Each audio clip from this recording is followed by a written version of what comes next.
На самиот почеток искрено би ве замолил да останете до крај на видеото, затоа што многу се потрудивме да биде видеото квалитетно и сигурен сум дека ќе научите доста работи за компјутерските делови. А сега може да почнеме. Здраво на сите, добре дојдовте на новото видео на каналот од АЦЕ. Денеска го представам малку јас каналот и ќе ви дадем некои си корисни совети, можам да кажам, за доколку сте почетник во врска со хардверскиот дел од компјутерот. Океј, на компјутерот го сочинуваат 8 основни делови кои што треба да ги знаете пред се. Тоа е кучиште, напојување, матична, процесор, RAM, графичка, хард диск и во некои случаи оптички уред. Оптичкиот уред може да се изостави, но во ова видео ќе го споменем и него. Како за почеток, како најлесно можам да кажам, ќе започнеме од кучиште. Значи, пред се кучиштето вие го избирате по ваша желба и според другите делови треба и да одредите дали треба поголемо или помало кучиште да користите. Кучиштето е една обична пластична кутија, во одредени случаи може да биде и од метал направено, но тоа не ни интересира нас. Значи, во кучиштето се складираат сите делови. После кучиштето, како што кажав, ќе ставиме и оптички уред, кој што може да биде изоставен. Бидејќи последно време не толку се користат, оптичкиот уред е CD читач, значи за цедиње, кој што се става на предниот дел од кучиштето, за кој може би нема потреба да знаете, но сепак би бил од корист.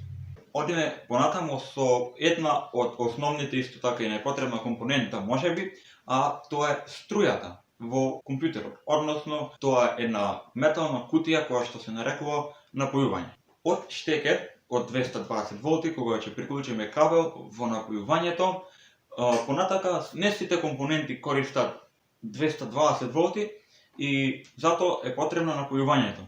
Зашто напојувањето одредува до секоја компонента, ја разредува струјата, која колку му треба, толку му дава.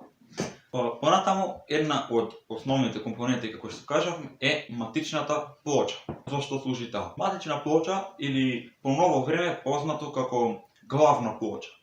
На нејзи се прикачува процесорот, односно кој што е главниот дел од конфигурацијата, и се става RAM. На матичната плоча исто така се приклучуваат и сите останати делови и таа едноставно можеме да кажеме е телото од човекот. Пример, процесорот може да биде мозокот, графичката, рацете и така натаму. Сите делови се прикачуваат на матичната плоча и таа одредува од кој дел до кој дел да даде команда. Океј, значи тоа се основните работи кои што треба да ги знаете за матичната плоча, но доколку сте малку поискусни влезени во ова, би било добро да знаете дека многу треба да внимавате на сокетот. Едноставно кажано, тоа е местото во кое што се стават процесорот или рамот или графичката, што и да ставате. Местото во кое што се приклучува, тоа се нарекува сокет. И за тие работи мора многу да се внимава, така да би препорачал доколку не сте многу искусни околу овие работи, да не пробувате сами дома да составувате компјутер. И затоа би му препорачал на АЦЕ да направи туторијал како се склопува еден компјутер.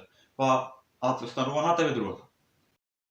Да, првиот линк во дескрипција е каналот од Филип, а сега да продолжиме со видеото. Процесор или CPU, или уште познат како Central Processing Unit, е најпросто кажано делот каде компјутерот ги извршува задачите. Тој има многу мало место за складирање работи, но е многу добар да извршува задачи со нив. Тие работи ги чита, ги преместува, прави пресметки и од тука се отвараат апликациите и накратко тоа е мозокот на компјутерот. Сега да поспориме за рамот и хард дискот во исто време. Тие се слични, двете работат со меморијата на компјутерот, но на малку поинаков начин. Во хард дискот се складираат дата и фајлови и тој има многу простор, но не е добро организиран, па доста е спор дека ги најде потребните фајлови од некоја игра, слика и слично. И во рамот или Random Access Memory се складираат дата и фајлови, но тој нема многу простор, но се е организирано, па многу брзо ги пронаоѓа фајловите. Замислете ги рамот и хард дискот како две соби. Хард дискот е една огромна соба со многу место, но се во неа е растурено. Па многу време ќе ви треба да го најдете тоа што го барате. Сега рамот е една многу помала соба, но во неа се е суредено, па лесно можете да го најдете тоа што го барате. И последниот компонент е графичката. Со сите пресметки на твојот компјутер да претвори обични бројки во тридимензионален свет, најтешкиот чекор е тоа да се представи на вашиот монитор. Ова може да го прави и матичната, но нема да изгледа воопшто добро. Графичката е како посебен компјутер, кој пресметува кои пиксели треба да се осветлат на вашиот монитор. Значи вие кога играте игра, процесорот е тоа што го прави светот на играта, со сите текстури, модели, но графичката е таа што ги прикажува на вашиот монитор.